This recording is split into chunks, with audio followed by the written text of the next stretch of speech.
So I pulled up behind a car earlier, going to pick up the kids, and I could see a reflection of my headlights in the in the back of the car,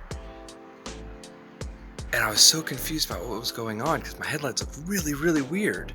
So let me show you why. Uh-oh, looks like my headlight fluid is a little low. Look at that. So I don't think I've ever seen that before. It's I mean, I joke with the headlight fluid, but I don't think I've ever seen one filled with water before. I mean, I know it's not full, but it's getting there. This light's really bad, huh?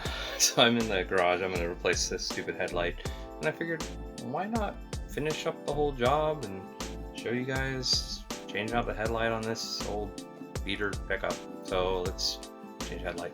So to change off the headlights, we got to take out a screw and a screw and a screw and a screw and so forth, and then there's 2 screws underneath this light.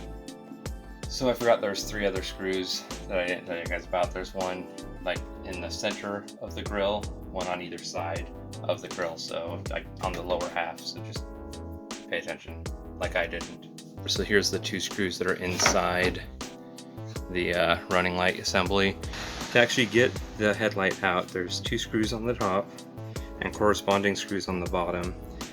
This is your angle up and down for your headlight, and this one down here that you can't barely see, that's for in or out for your headlight. So if you need to adjust your headlight, that's where those 2 screws are, but they're actually accessible without taking the grill off, so don't worry about taking the grill off if you're just going to be adjusting your headlights. So while I'm down here looking around at things, I'm like, you know, there's a little bit of a hole in the, a little bit, there's a hole in the blinker shield, and it looked kind of dirty, so I took a look at, I took it off and took a look inside, and check it out. I'm growing a little terrarium inside my blinker. So I took the headlight out, I took out the screws that I showed you before, top and bottom, took it out, and I have some cleanup to do in here. There's some spider webs and stuff. You can't really bring the camera closer and see if we can see. There's some spider webs and stuff in there. There's like a big nest up here at the top too that you can't see from this angle. Or maybe you can. I guess you can. So this will have to be out, of course. Clean out all that stuff, put the new headlight in, and we'll be happy.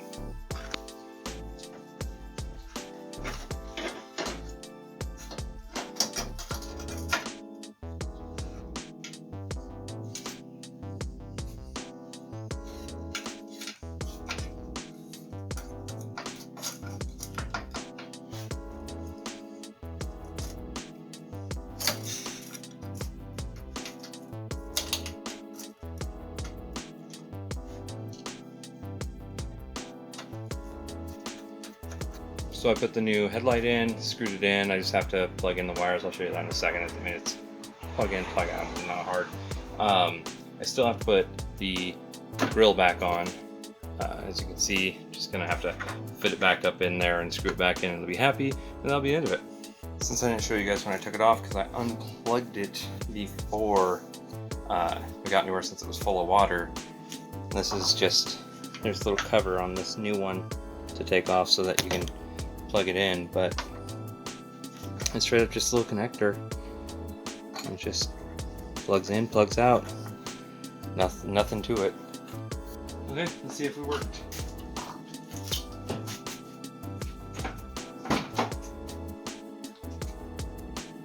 Yay! We have light again! So that's how you change a sealed beam headlamp in an older vehicle. This one's particular is a Mazda B2200. It's pretty similar for most things before the 90s, before we started putting in the smaller halogens in a fixture that stays with the vehicle. In some of the older ones like this, you have to change the whole sealed beam out, and that's it. It's screwed in. Now I have to fix other stuff. Thank you guys for watching. I hope you enjoyed this video, and I will see you guys in the next video. Please like and subscribe. Pour one out for homies.